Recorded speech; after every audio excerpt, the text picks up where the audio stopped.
Action organisation OUTA wants the Minister of Transport, the Public Protector and the Treasury to probe what it calls overpayment by National Roads Agency Sanral for the Gauteng Freeway Improvement Project by up to 10 billion rand. OUTA says it's also concerned about Sanral's plans to undertake a similar project on the N3 highway to Durban, which is about 80-kilometre route. According to OUTA, Sanral have also indicated that they want to spend 15 billion rand on that road.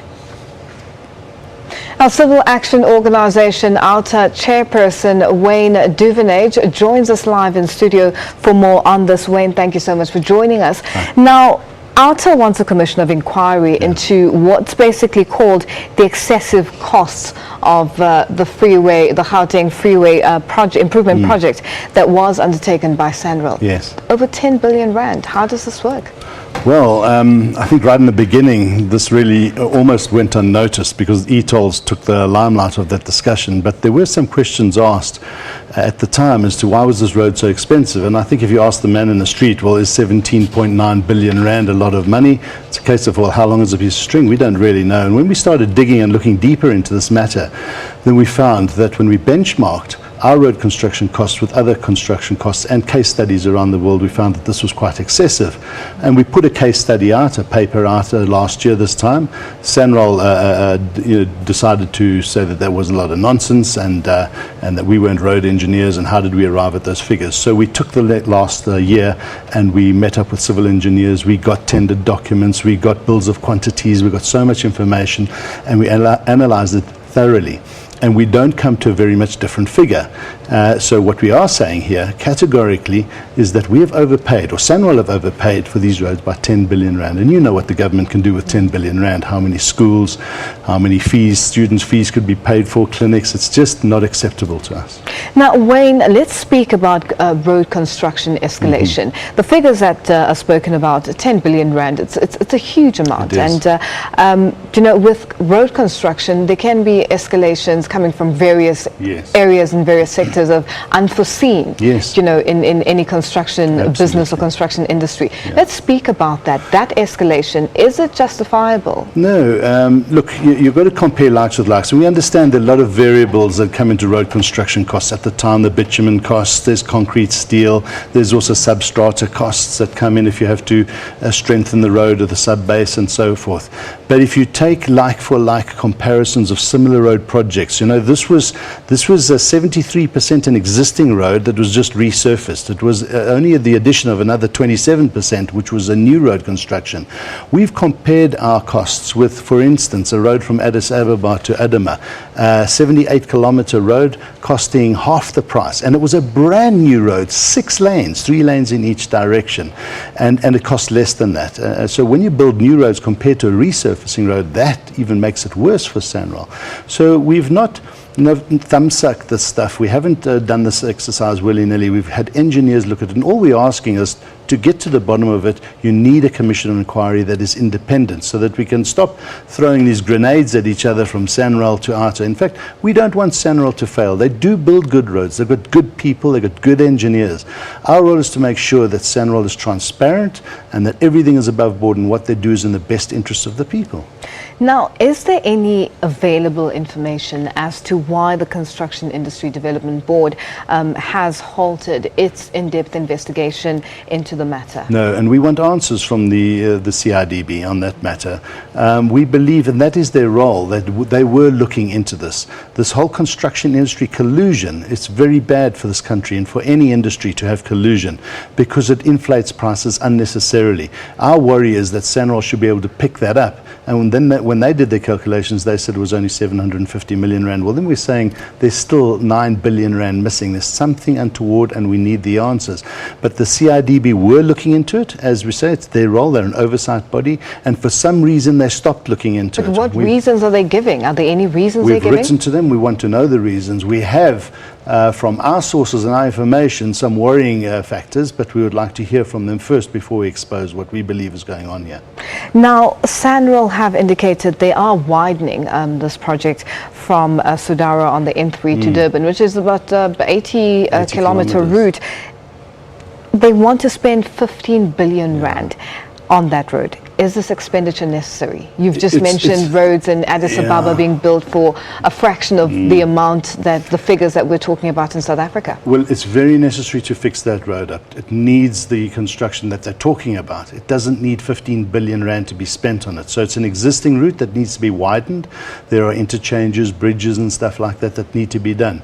But when they put a price tag of 15 billion rand on that road, we say absolutely no ways should our state-owned entity like Sanral be spending that amount of money.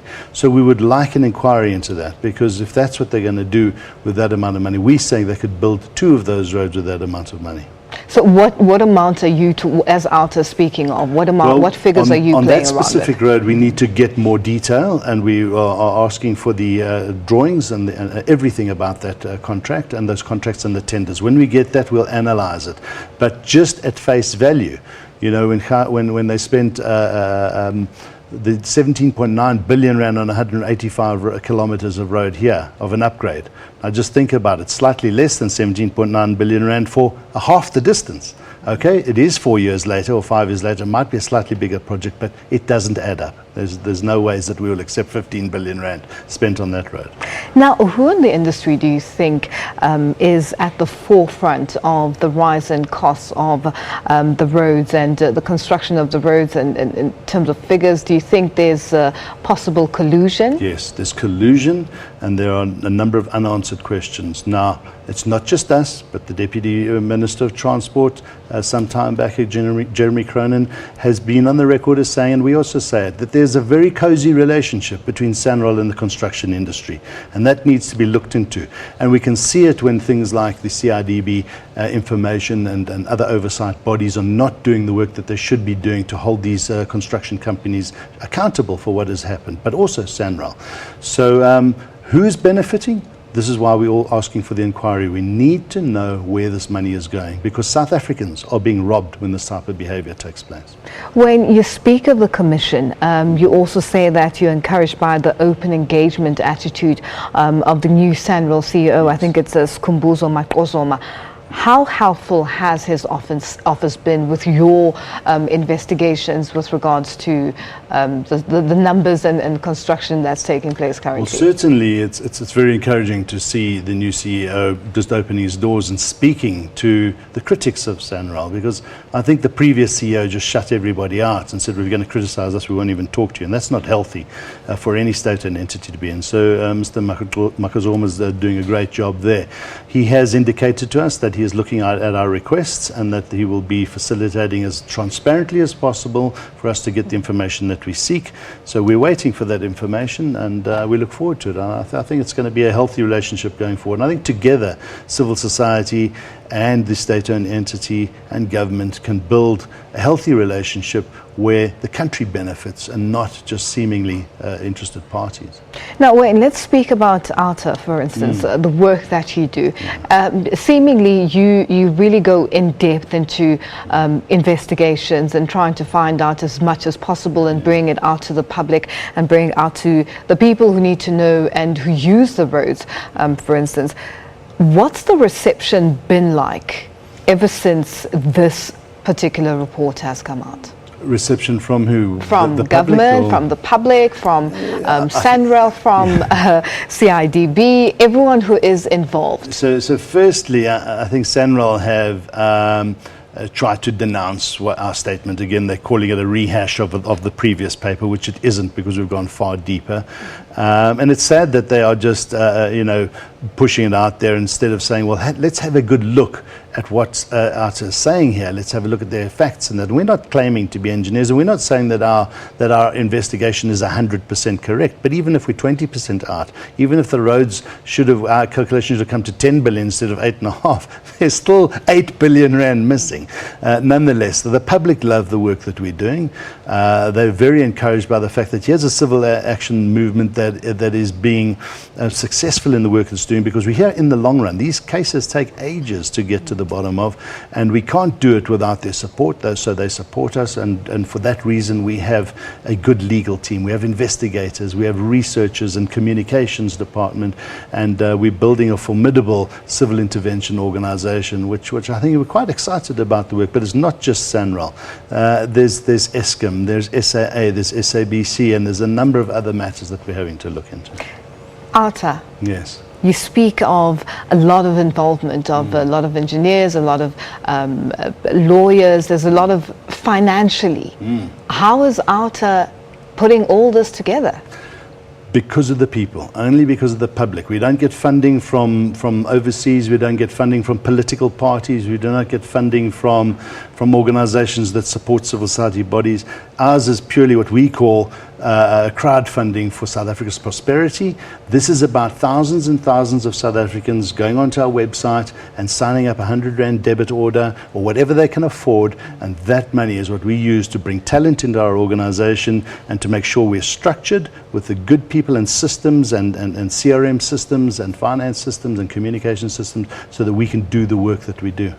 The Commission of Inquiry, what sort of timeframes would you ideally like to see taking place? When would you like it to be set up? And, you know, the sort of involvement, what would you ideally like to see as OUTA? Firstly, it needs to be absolutely independent. We would like to make sure that the people that are going to manage this and look deep into this matter are not going to be influenced politically. The second thing is that I don't think it's going to needs to take long to decide that a commission needs to be set up and find those people. That should take a couple of months. And this is going to be about a 6-month to 8-month inquiry. So we're talking, if everything goes according to plan, by the end of the year. All we want, though, coming from that inquiry, is to establish what has actually happened and what is the extent of the overpricing of this construction. Wayne, for the longest time, as we touched on this earlier, the fact that this was kind of overshadowed by the e-tolls issue in Gauteng. Is OUTA a nationwide organization, looking at now that there's the issue of an 80-kilometer route for Durban? Yeah. Is OUTA a Gauteng-based organization, or is it a nationwide organization? We're based in Gauteng, but we tackle matters at a national level, which means it's nationally. And we're, you know, Sustain the Wild Coast has got a similar issue that they're dealing with on that route. And yes, as we talk about Eskom and the electricity price increases, SAA, the directors' behavior and involvement in things that we believe need to be looked at very carefully. So there's national matters, but our office is based here, and I think 80% of our work seems to be taking place up here. But we are spreading our wings down into Cape Town soon, and maybe other parts. But you know, with social media and the way we communicate, we can do everything from here, literally. Wayne, thank you so much for joining us. Pleasure. We have to leave it here for now, but I'm sure we will be meeting very often with regards to this issue on the table currently, after the e-tolls issue that has been that's ongoing, kind of overshadowing this issue. The e-toll matter isn't finished, it's ongoing. Thank you so much, Wayne, for joining us.